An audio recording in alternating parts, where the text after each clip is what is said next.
how do you find women in sales versus men in sales? So we talked about this a little bit before we hit record. So are women better salespeople? Are women better negotiators?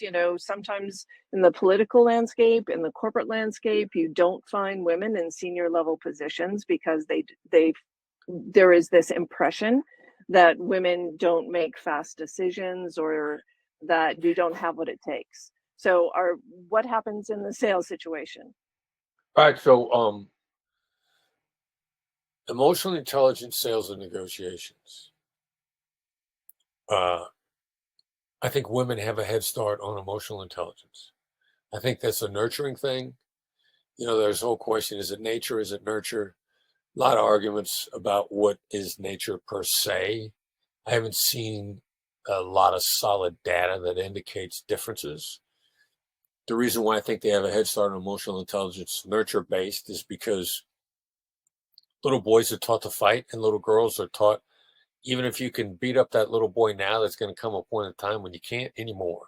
Biology is going to overtake things, and you're going to have to learn how to exert power and influence without beating somebody up.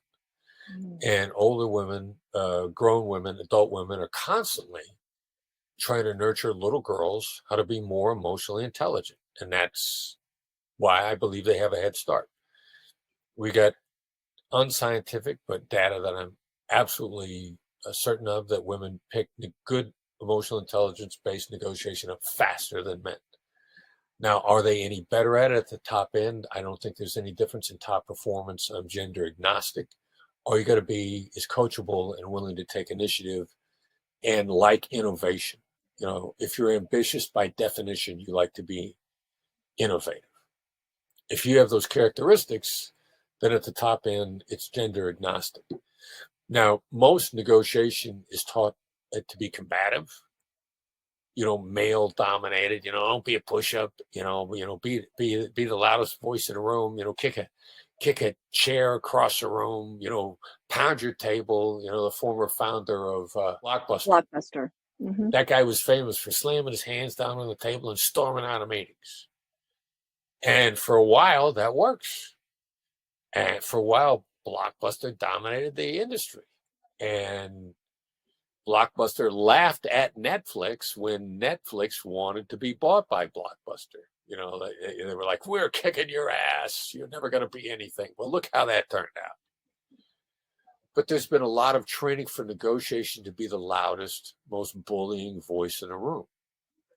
And that's bad. And I think women are penalized for that more than men are.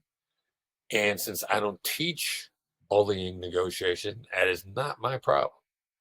We teach emotional intelligence-based negotiation, and women pick it up faster initially than men do. But if you're a good student and you want to learn and you don't want to be a bully because it's going to cost you money, then you can be as good at it as anybody on the planet is.